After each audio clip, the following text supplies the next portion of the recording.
Hey, so nice to see you. I guess I'm not seeing you. Nice to be talking to you, I guess. Um, it's been a little while since I've posted a video, and as I've mentioned before, I'm in the midst of moving. It may not look like it behind me, but I'm quite busy packing and cleaning and otherwise preparing to move. So unfortunately, that's stolen some time from this project and will for the next few weeks. But I will be posting more regularly in the future once I can get finished with all of this. So my apologies there. If you've enjoyed following these videos, it certainly disappointed me to not be making them as frequently. I wanted to take this opportunity to just reflect a little bit on what I've done so far and what I am thinking about doing in the future with this project. Uh, I've only been doing this for a few weeks now, although I've been doing this sort of thing in other forms for quite a while before that, in a less formal way, I suppose. But so far, I've pretty much been posting um, some thoughts of my own as well as excerpts from texts from the history of socialism, both in the form of text and as well as some images taken from old socialist periodicals and other things like that, as well as some videos in which I've read aloud those excerpts and longer pieces, as well as some of my own thoughts, and also some sort of free association type thinking out loud, sort of like this, although I don't know how well those videos turned out. I'm sort of experimenting right now, seeing what works, what I'm enjoying doing, what other people are enjoying doing and benefiting from. But I want to pull back and talk a little bit about what I am experimenting with and to what end, and what I so far have been kind of honing in on, and where I think I see this project going in the future, although we'll see. Um, so I have been a student of the socialist tradition, the history of socialism, the socialist legacy, you could say, for quite a while now, going on about 10 years or so, um, which was inspired by an even longer interest in Marx, although my my time in academia, which precedes that 10 years, um, which was focused on Marx in particular, as well as Hegel as an influence on Marx, and as sort of a figure sharing a kind of confusing relationship with Marx, depending on how you look at it, in terms of influence, but also kind of divergence in some sense, some sort of critical break or transformation or qualification or transformation, however you want to think about it. Um,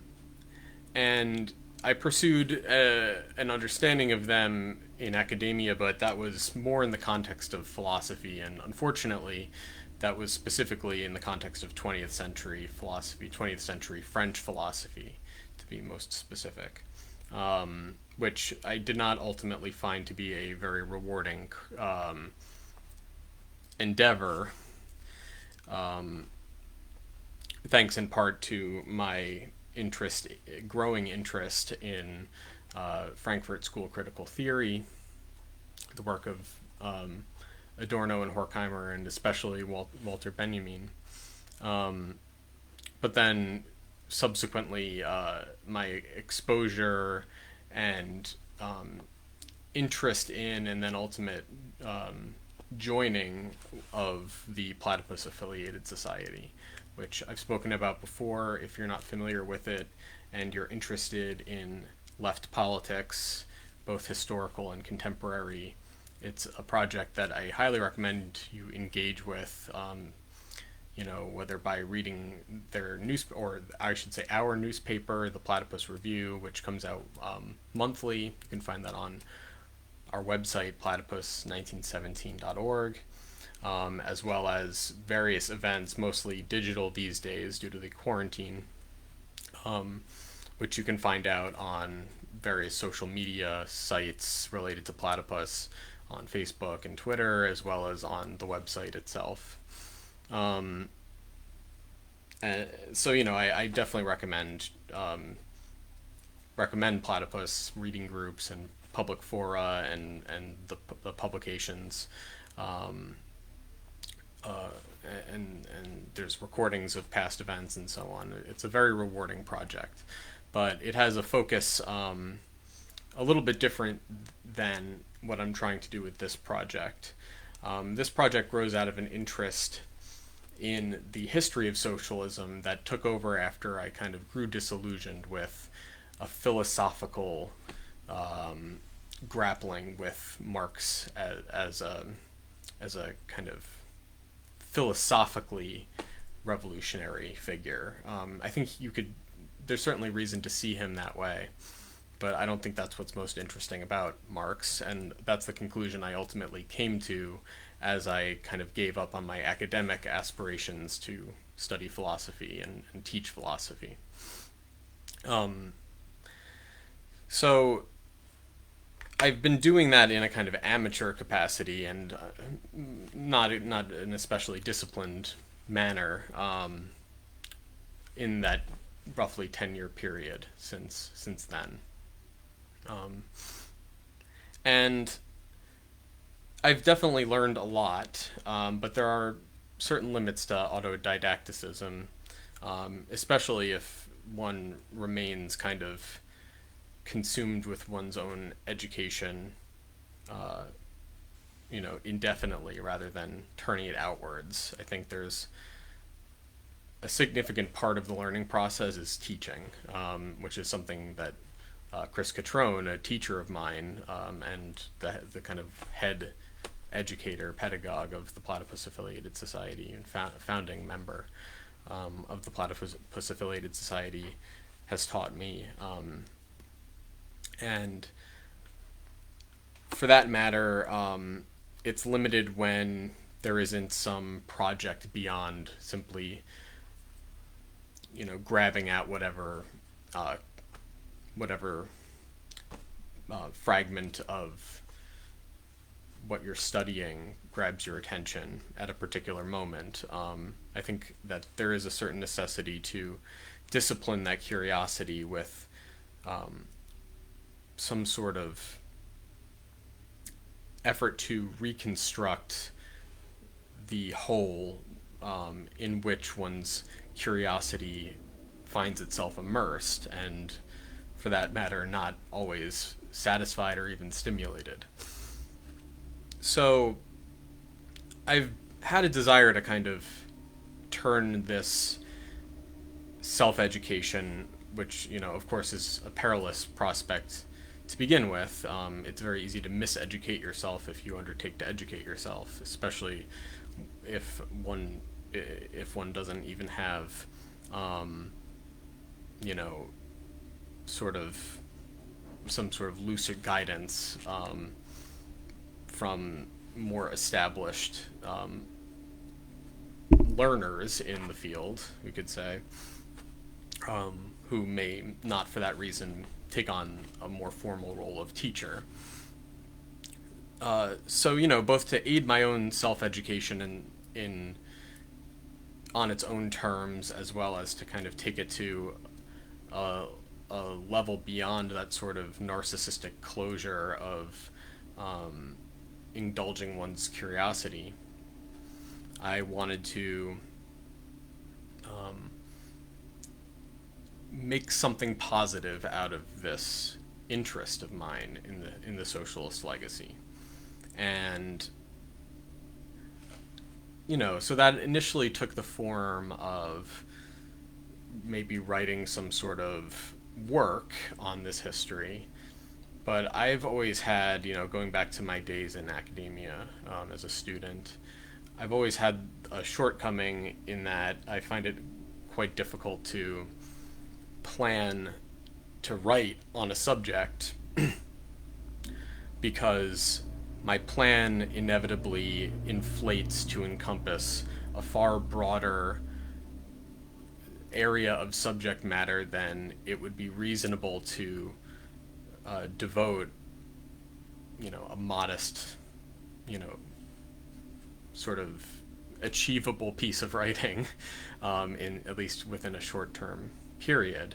I've never been particularly satisfied with deciding to write in the sense of planning to write on short subjects. I whenever and I know this is not exactly a unique problem to me, but nonetheless, it's a problem that I was never able to effectively tame in certainly within my academic life. So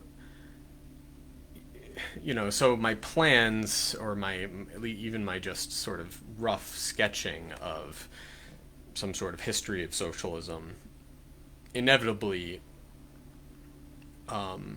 exploded beyond the bounds of, say, treating one or another particular period or organization or even country, let alone an individual figure or event, into a kind of comprehensive history of not only socialism and the history of socialism from its origins, say, to the present, but in order to properly set the stage for that history, producing some sort of rough but nonetheless expansive history of humanity as a whole, a sort of absurd aspiration, at least, not absurd, maybe not absurd in the sense that it can't be done, but it's not exactly the way you start.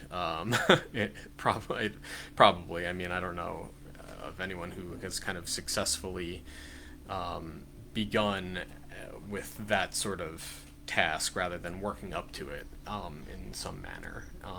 So how to work up to something like that to make it more achievable. And I've taken some stabs at this before, in again not in a particularly formal capacity, but I'm restless and desirous to produce something that abides by that sort of encompassing and systematic drive, without losing the forest for the trees, so to speak.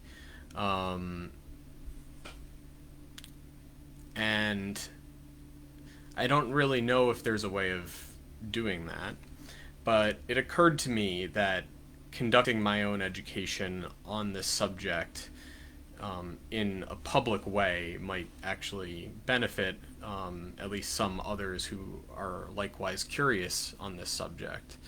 I don't know if in teaching myself I'm really doing myself that much of a service, but to the people I have shared my thoughts on the subject with, and some, a substantial part of the audience of this at present, although not the only part, and there is a growing part of people who I don't know and have never interacted with, which is cool.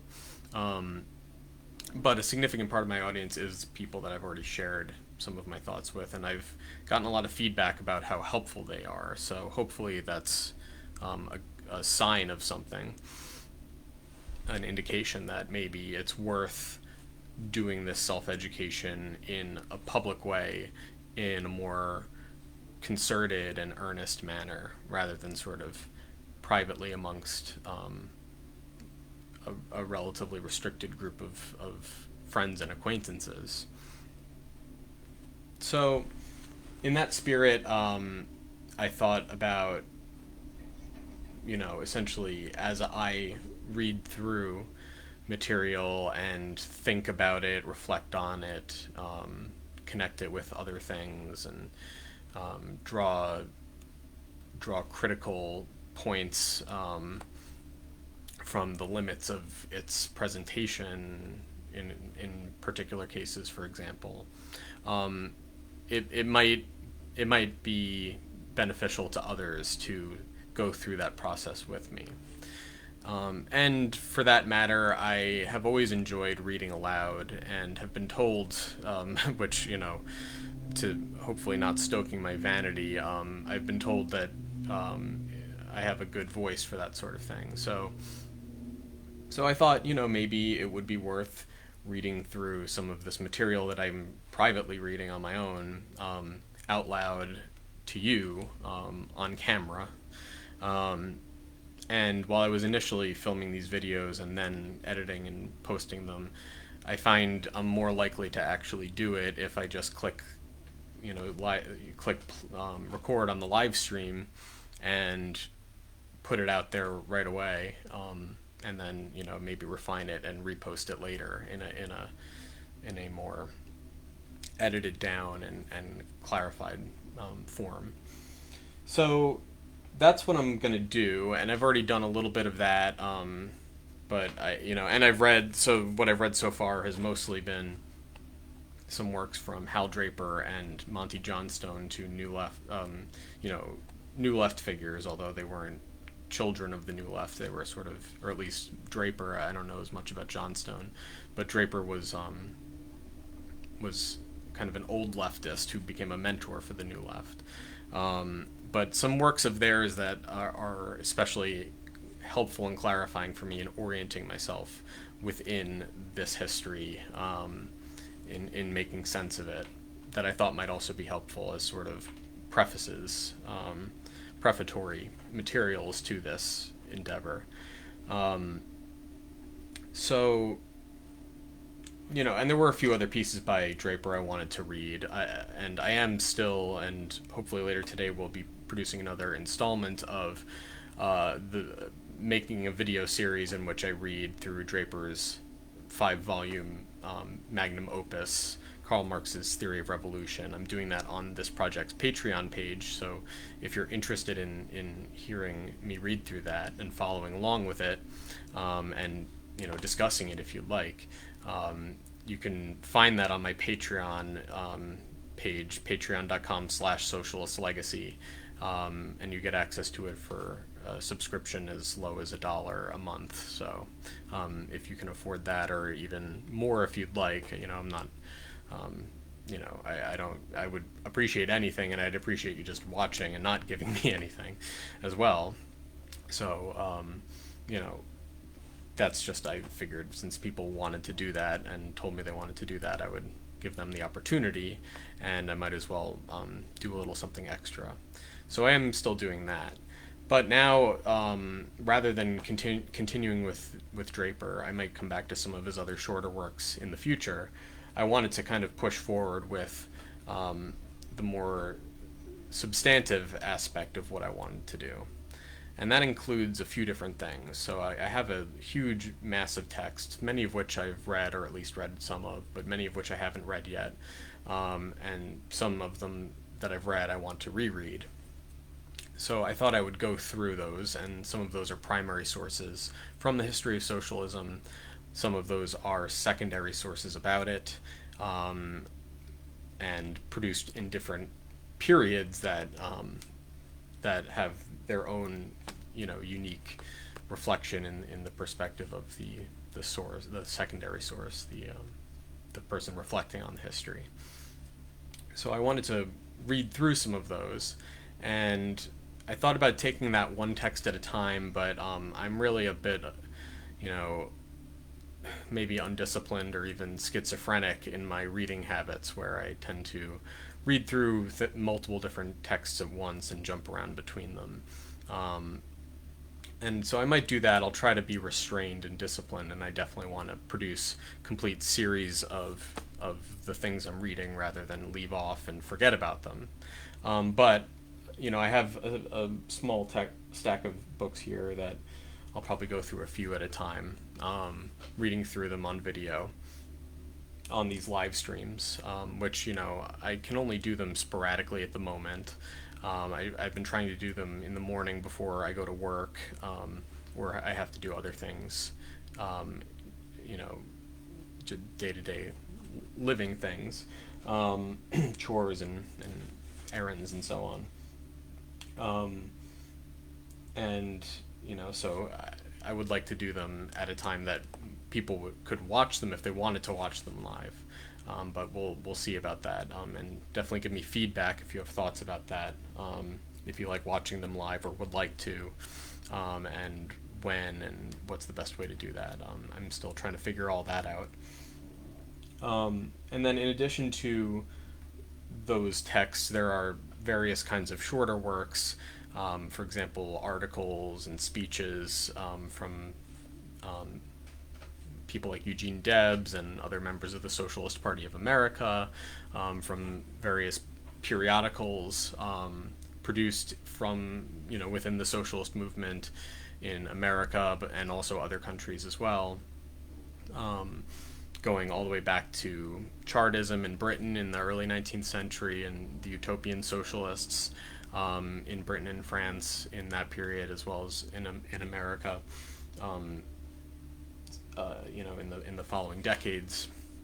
So, and that encompasses all sorts of things from articles, journalistic articles, historical articles, fictional, parables and things along those lines, poetry, a lot of different things that I would like to kind of pick from and read in a more, um, in a more variety style than just simply reading through a single text.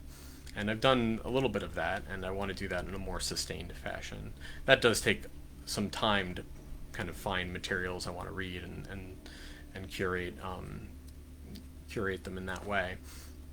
So, I'm trying to do what I can within the time constraints that bear upon this project at present. Um, so, obviously, the more this project can stand on its own, the more able I will be to devote my time to it. I guess that's almost a tautological thing to say, but um, if you want to see more ambitious types of things or more of them more regularly, then definitely consider supporting this project. And so those are the kinds of main things I want to do, is sort of episodes or streams in which I read through in installments various texts, longer texts, as well as streams or episodes in which I read through a number of different small, um, excerpts from things, or articles or clippings from old periodicals or speeches and things along those lines. And lastly, I do occasionally write some thoughts of my own, and or engage in discussions that I think might be interesting to others. So I'll probably read some of that as well. Um, I don't know about just kind of spontaneously riffing, maybe not in a sustained manner. Um, Perhaps I'll get better at that. I think I might need a conversation partner to do that really at a level that I'd be satisfied with, putting out there in a regular way. Um, so we'll see about that, but I do think that just in reading, whether things that I've written or things others have written, um, my own thoughts will, of course, come up, and if I think they're worth sharing or worth recording, I will definitely express them at the time. So I don't think this will have the character of like audio books or something like that, where it's essentially an attempt to transcribe the text into sound as accurately as possible, but more in reading aloud these texts and trying to bring them to life in performing them, for the audience as well as for myself, something I've always found to be pedagogically helpful. Um, I'll also contribute my own thoughts where they arise, and if you're watching this stream and you want to contribute your own thoughts, certainly do so. And if they draw my attention and I'm interested in bringing them in, I certainly will. So that's kind of what I've been thinking about doing thus far, and that's probably what I'll try to do as regularly as I can manage. A little less so over the next few weeks as I'm moving, but then more regularly as I have been doing up to this point, following that. So that's what I've been thinking about this project. Just a little bit more before I finish off this stream. I'm a little busy today, so I can't devote too much time. But I did just want to read a few short things. So, in the spirit of what I was just saying, in terms of education, I was having a discussion with a friend of mine over the phenomenon today in which mainstream society, not just popular culture, so to speak, but also public education, is growing increasingly reticent to embrace what were formerly taken for granted as keystones of our cultural and intellectual inheritance, and political inheritance for that matter. The 1619 Project, for example, and which is not just a journalistic endeavor, but has posed itself as providing materials for a kind of pedagogical revolution in the public school system, involving a kind of complete transformation of the way we teach about the American revolutionary tradition and the history of the United States, in what I can only describe as a ghastly fashion.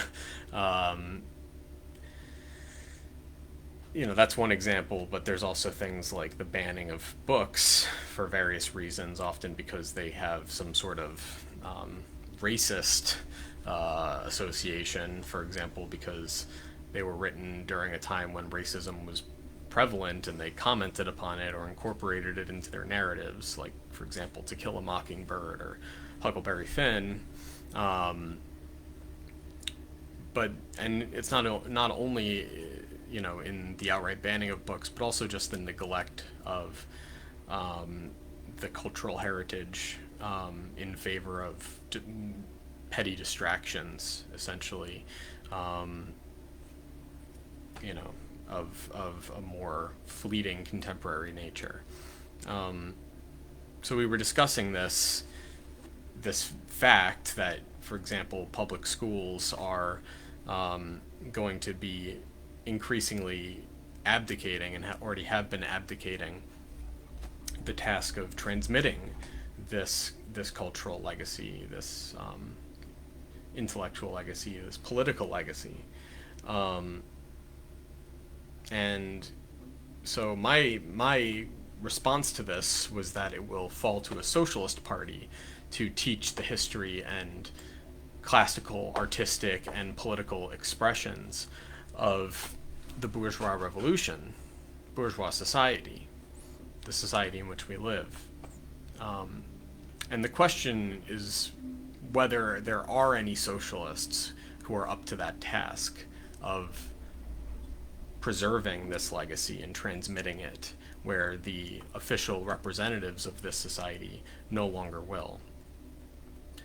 And I furthermore think that there are clearly a lot of people who desire such an education, but who have no real way of acquiring it, and moreover whose desires are kind of subdued in the kind of numbing effect of popular culture and mass media, which just kind of destroys one's drive to find something more profound in life. Or, well, I shouldn't put it that way. It doesn't destroy it. But that drive is destroyed by the deadening impact of day-to-day life in this society.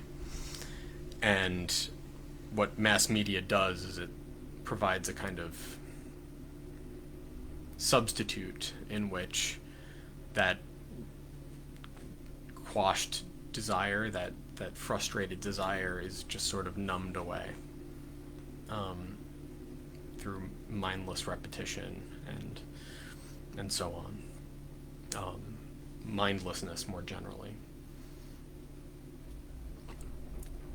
And so my friend commented that state education would also be very different if there was even the prospect of a socialist party. And it's not that a socialist party would literally have to provide people's education for them, although it would do that to some extent, for some people at least. But the point is that the existence of a socialist party would itself transform the overall cultural environment in ways that we can only kind of vaguely imagine and get an inclination of from history, in which the socialist movement did push the official culture, so to speak, of capitalist bourgeois society, both to defend itself and to reclaim its heritage, but also at the same time, in a very contradictory way, to vulgarize and even disown it in turn, depending, so it depends on the particular case you're talking about, but there's sort of a mixture of both tendencies in most cases, in different ways. I responded to him that I agreed, that that's true. But I think I was a little bit ambiguous in the way I phrased it when I said it falls to a socialist party, because of course that's all well and good to say, but we're not even close to beginning to form a socialist party. The very rudimentary elements that would need to develop into the basis of a future socialist party hardly exist at all, if they do exist at all. And we need to really, I think we need to be more concerned with developing those rudiments and forming those bases out of them than, giving tasks to an organization that couldn't even exist if we really wanted it to at present. So what I was really getting at was something else. So I said, where people cannot acquire what they need from the capitalist class, whether by commerce, state aid, or charity, there is an opportunity for them to provide it for themselves. In this case, by, for example, organizing educational associations to hire lecturers and instructors who may themselves encourage such organization, and may be socialists doing it with broader intentions. Such exercises, limited as they might be, are also preliminary exercises in another kind of education, the education of working people as to their capacity to organize and develop themselves, independent of the capitalist class and the state. This might provide the groundwork for some more ambitious and potentially conflictual forms of organized activity, whose possibility could be both intellectually raised and practically validated and aided through more elementary educational endeavors. When I said it will fall to a socialist party, I didn't mean an established mass party or even substantial precursors indicating a tangible prospect of one emerging in the near term, but minimally those socialists who hold to the task of constituting such a party, even under the most adverse of circumstances, and who, if they take that task seriously enough, might make themselves into embryos of that future party, referring to the concept of the party embryo, which comes from Wilhelm Liebknecht, Marx and Engels' follower, and student, not always the best student, but a student nonetheless, and a pivotal figure in the history of the socialist movement in as well, and as elaborated upon by Monty Johnstone in Marx and Engels and the Concept of the Party, which is, as I mentioned before, a very important text for my approach to this history in general. So to go on, perhaps that wouldn't work. There is an opportunity. Perhaps that wouldn't work, but it might. There is an opportunity, at least, and clearly a growing one. Is there anyone to catalyze it? Perhaps not. But every socialist party I know of, going back to Chartism, including the Social Democratic Party of Germany, the Socialist Party of America, the Russian Social Democratic Labor Party, they built themselves up from a foundation of worker self-educational organization in which socialist intellectuals played a leading role. Not a constitutive role, but a leading role. It wasn't just socialist intellectuals talking to each other, which is what we have now at best, if you can even describe the people doing so at present as socialists, or that, for that matter, as intellectuals in any real sense. But leaving that aside, that's not to say that history will be repeated, but given the general trend of which we were speaking in this conversation,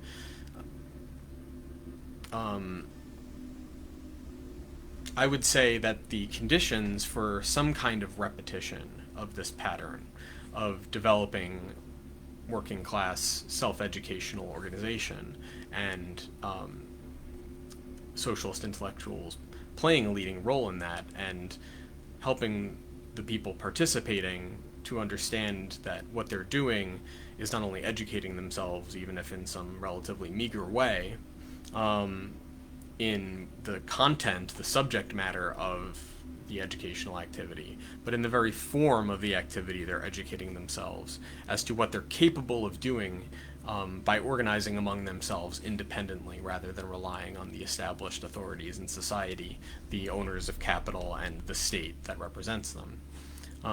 That represents their rule, I should say. I would say that the conditions of some kind of repetition are arising spontaneously anyway, even if socialists won't be capable of meeting them.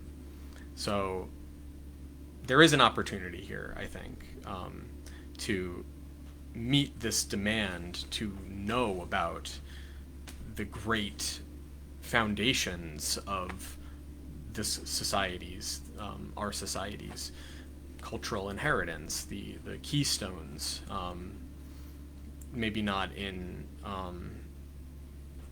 the most fully adequate way, but at least to preserve this memory in some form, certainly among the masses, so to speak, rather than only amongst a cloistered group of academics who themselves are becoming increasingly hostile to this legacy anyway. So at least many of them are.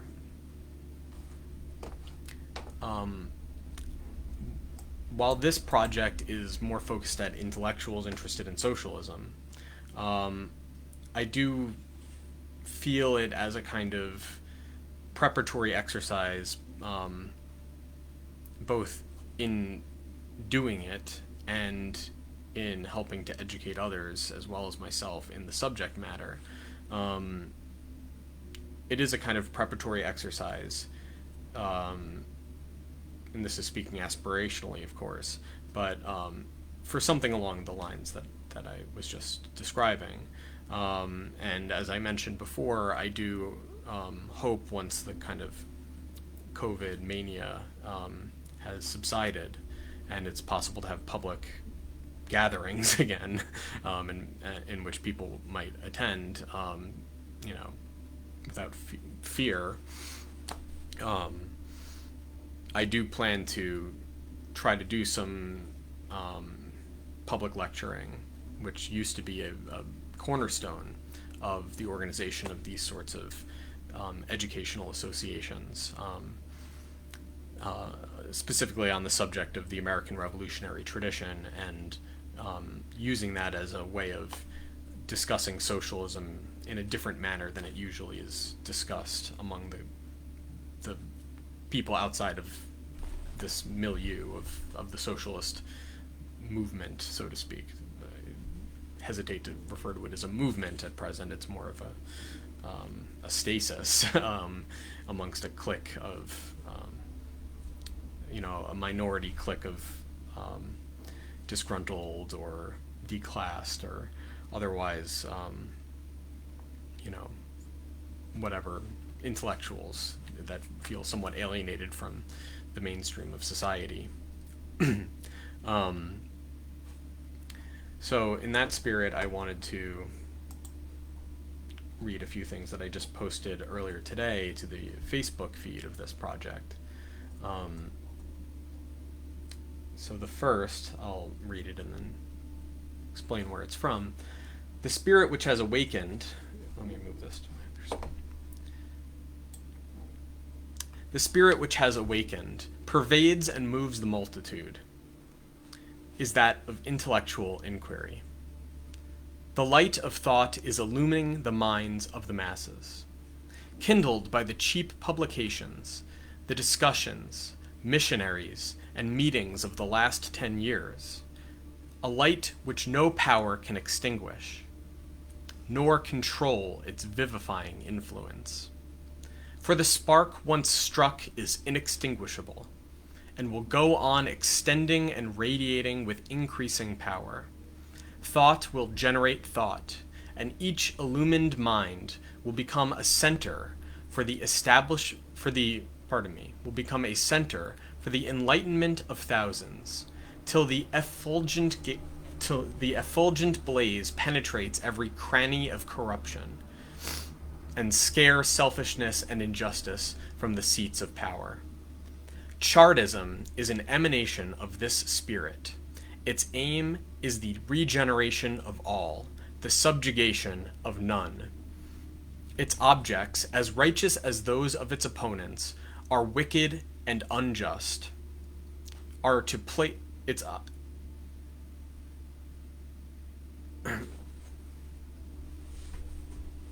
pardon me, let me reread that. Its objects, as righteous as those of its opponents are wicked and unjust, are to place our institutions on the basis of justice, to secure labor its reward, and merit its fruits, and to purify the heart and rectify the conduct of all, by knowledge, morality, and love of freedom. Discord and folly have to some extent unhappily prevailed, for want of sufficient investigation. But still Chartism has already been led by knowledge beyond the crushing influence of irresponsible and vindictive persecutors. And though prejudice and faction may contend with it for a season, it is yet destined to become a great and efficient instrument of moral and intellectual improvement. And that was by a few leading Chartists, William Lovett and John Collins, written in their pamphlet Chartism, A New Organization of the People, written while they were in Warwick jail in 1840. And now this is from another later Chartist leader, Ernest Jones, who was a close associate of Marx and Engels. And this was written in 1851. Oh, some of our best and truest men folded their hands and said, "It's all over now." They thought the charter was dead because they'd given it narcotics. Few have that undying faith in a cause that laughs at every change and sees onward beyond the darkness and eclipse. They saw the difficulties and did not see the strength that should surmount them. The brave old Charter has risen up again from his sick bed, and flinging aside the new physicians with their quack nostrums, and the old women who were offering him shopocratic draughts and aristocratic sympathizing plasters, he thinks a little exercise will do him good. So he is taking a walk over the hills of Lancashire and Yorkshire, and he gets strong again as he feels the air. He is getting young again, and hearty. Prepare for him in the Midland. Prepare for him in Scotland. For he is coming down among you, and he expects a fitting welcome. So that was Jones writing after the kind of unceremonious collapse of Chartism in 1848, and in the midst of his efforts to revive it, at the behest of Marx and Engels, which unfortunately did not come to fruition. Nonetheless, I wanted to read another brief passage from one of Jones's poems, from his long poem Corrida, written in 1860, and this section of the poem was used as a kind of epitaphic remembrance of him after his death by his associates. It goes, "Once let a great heart breathe with daring plan the spirit of its greatness unto man. Then lesser hearts begin to beat and bound. The soil for flowers is hid in every ground, and men will love the great for greatness' sake. If once you bid their souls deep music wake, as stones turn statues in the sculptor's hands, so hero leaders make heroic bands."